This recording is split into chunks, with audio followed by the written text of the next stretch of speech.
when we talk about great NES games, why does nobody ever bring up StarTropics? Real talk for a moment. I did not grow up with an NES. The Super Nintendo was the first console of my childhood. But, having 3 older brothers, I was no stranger to the NES library. I've played so many of the classics that the NES has to offer, and yet never had I heard a word about this gem of a game. It wasn't until I got the NES Classic Edition, also known as the NES Mini, that I got to experience StarTropics for the first time. And I can't help but wonder why this game doesn't stand out to people the same way Metroid and Zelda do. Maybe it's just my opinion, but this game deserves a lot more attention and praise than you'll commonly hear. Let's take a closer look. When you start up StarTropics, the first thing you'll notice is the beautiful tropical setting that we're going to be spending our time in. Once we get past the title screen, things might start to feel familiar. We've pretty much got a Zelda here. That's the Zelda menu. StarTropics actually feels like it borrows some of the best elements from quite a few Nintendo games. From Zelda 1, we got our hearts, our items, our potions, our top-down perspective, hidden secrets. We've got what reminds me of somewhere between Zelda 2 and Super Mario Bros. 3's overworld maps. The yo-yo and baseball bat as weapons kind of bring Earthbound and Mother 1 to mind. That's an Octo-Rock. Actually, the game feels quite a bit like a Zelda game. But let's keep the setting in mind. We do not have a fantasy setting here. Our protagonist, Mike Jones, is an average, modern for the 80s, American kid from Seattle. He's an all-star pitcher, apparently. Like, this kid is good at baseball, and these village people seem to put a lot of stock into that. Yeah, you heard me right. Village people. Mike is from the US, but the game takes place in the aforementioned tropical setting.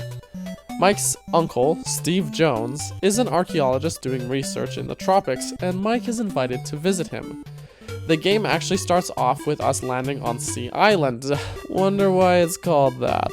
But when we get there, Uncle Steve, or Dr. Jones, is missing. So it's up to us to travel between tropical islands to search for and rescue our uncle. Down the road, we have some far more brilliant plot twists than you'd expect from an NES game, but I will not be having any spoilers here. Why no spoilers, you ask?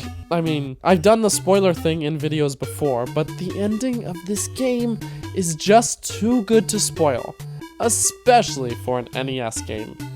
It's just something you're better off playing yourself. I mean that. All I'll say is that the stakes get raised in a big way.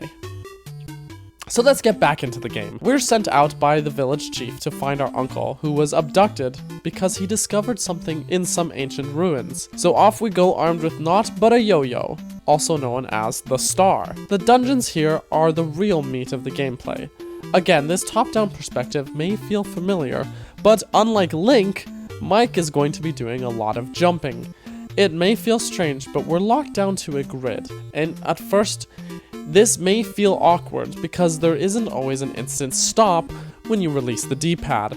If you are just tapping forward, Mike will complete his walk into the next grid space instead of freezing instantly.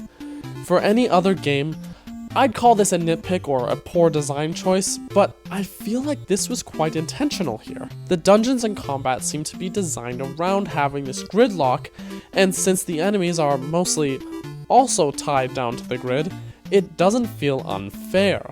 And the grid gives us certainty about things like combat and jumping range. So, as much as I'd like more freedom and multi-directional movement, this restriction actually aids the flow of the game. In fact, when I first started playing the game, I was ready to lambaste this design choice in this video, but by the time I had completed it, my opinion changed to praising it. This design choice brings a sense of strategy to the combat that I didn't expect. If you play this and feel restricted, just give it some time, and you will get used to it. The dungeons themselves are very well designed. I never felt the enemy placement to be unfair, and the game is genuinely challenging. I will nitpick that there are trap rooms that are very unfair, especially this one that's completely pitch black and you're surrounded by water with no idea where it's safe to jump. This one room had me so frustrated. The game saves automatically before and after dungeons, with a checkpoint in the dungeon, but there is no way to play through this room without getting a game over unless you have either the layout memorized or you use suspend points on whatever you downloaded the game from. This one room nearly destroyed an otherwise brilliant experience. But beyond that, the puzzle solving and combat in the dungeons is a genuine joy to play through. There's something about connecting that yo-yo hit with an enemy that is so satisfying. I honestly can't describe it. I really enjoy the boss battles too.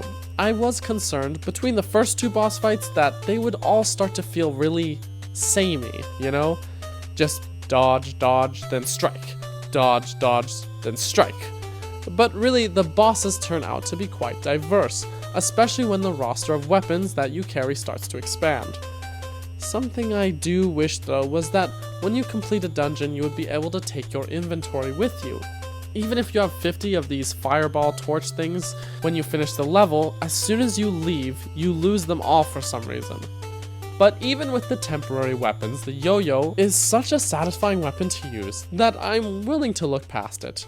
Traversing the world, you'll gain use of the submarine called Subsea, which will allow you to travel between the various islands that the game takes place on. Oh, and look, you get a little robot. This is Navcom, and I can't possibly think of where they got the design inspiration from. So Navrob acts as your navigator when you're on board the submarine, but when you're out and about in the overworld, you'll have to rely on the villagers to help you solve the puzzles and progress. I actually really like the way the overworld is broken into chapters containing their own puzzles like this. Some of the area's puzzles between the dungeons and the overworld are connected, like in the graveyard where you have to open the water flow in the dungeon in order to drain the lake and find out what you're looking for in the overworld.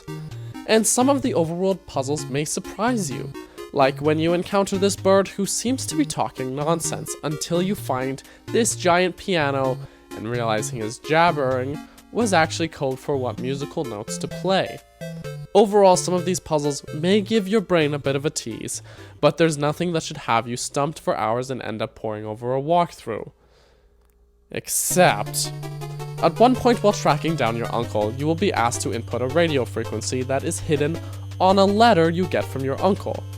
The letter was actually packaged with the original cartridge of the game, but finding one now, 17 years later, is a different story. Thankfully, we do live in the age of the internet. However, the virtual console version of the game does come with a digital version of the letter. I couldn't find one to go with the NES Mini, however. Thankfully, it isn't difficult to find online. Overall, when we chalk it all up, the presentation, the actually good story, and the engaging as well as challenging gameplay, StarTropics had all the makings of a classic. There was a sequel which I haven't played, but sadly, that's where the franchise ends. 2 games on the NES that have been forgotten by most. It's a real pity that this title never made it more into the spotlight. I would have loved to see where the series could go next, but alas, that is all we get to see of StarTropics. A game that I didn't know I needed. You should just go buy it and play it.